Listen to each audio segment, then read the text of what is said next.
अब बात करते हैं सिंह राशि वालों की। सिंह राशि की फरवरी में कैसी रहेगी मैरिड लाइफ और कैसा रहेगा इनका पारिवारिक जीवन, आइए जानते हैं।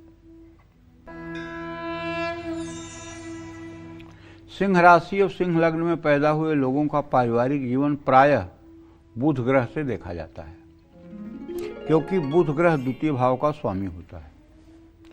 तो फरवरी महीने में सिंह राशि वालों का पारिवारिक जीवन इसलिए मध्यम रहने वाला है कि बुध है तो मकर राशि में अपने भाव से पंचम, स्नेहा दृष्टि से इत्तेसाल कर रहा है अपने भाव को, लेकिन अस्त है।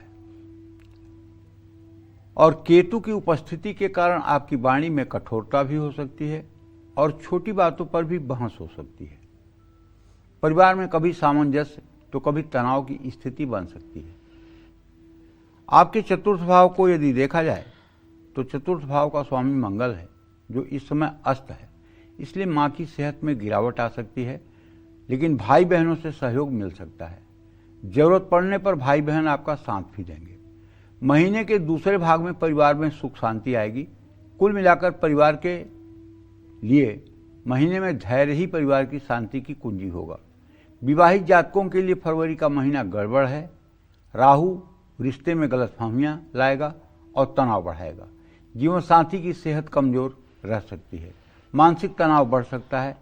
रिश्ते में प्यार रहेगा लेकिन महसूस कम होगा। महीने के दूसरे भाग में बृहस्पति के कारण रिश्ते में धीरे धीरे सुधार आएगा। जीवन साथी की भावनाओं को समझने की कोशिश करें, उनकी बातों को नज़रअंदाज ना करें। अविवाहितों के लिए फरवरी का महीना अच्छा रहने वाला है। मनचाहे व्यक्ति से रिश्ते की बात आगे बढ़ सकती है। कुछ लोगों का रिश्ता तय हो सकता है। आपके दोस्त आपकी शादी कराने में मदद कर सकते हैं, लेकिन किसी भी काम में जल्दबाजी ना करें। सही समय पर सही फैसला लेना बहुत जरूरी होगा। सेहत के लिहाज से फरवरी का महीना सावधानी बरतने का है।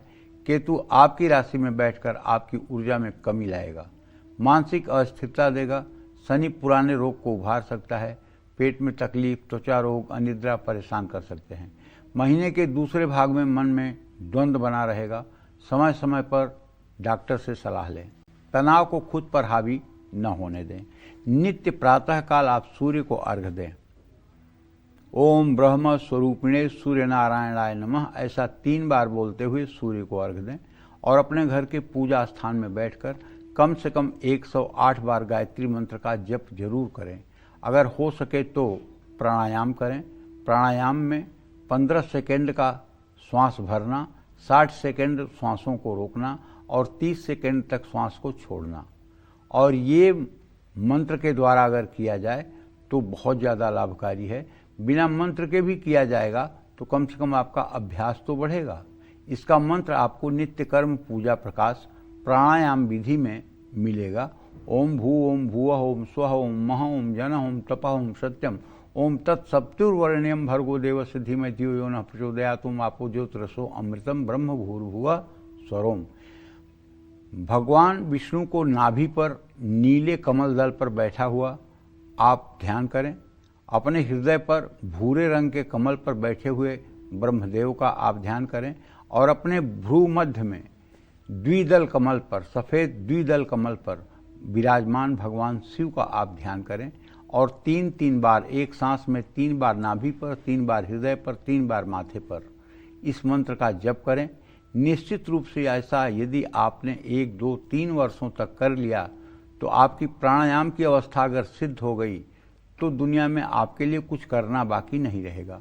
और एक बात मैं बहुत विश्वास के साथ कहता हूँ, अगर किसी को इसमें जरा सा भी अतिशयोक्ति लगती हो तो आप गीता महात्म्य पढ़िएगा।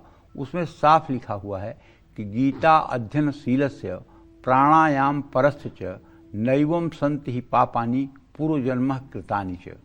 जो गीता का नित्य अध्ययन करता है और जो प्राणायाम का परायण है उसको पूर्व जन्म का कोई प्रारब्ध बाधित नहीं करता है। ये शास्त्र का मत है। इसलिए मैं कह रहा हूँ कि हर स्वस्थ व्यक्ति को प्राणायाम करना चाहिए।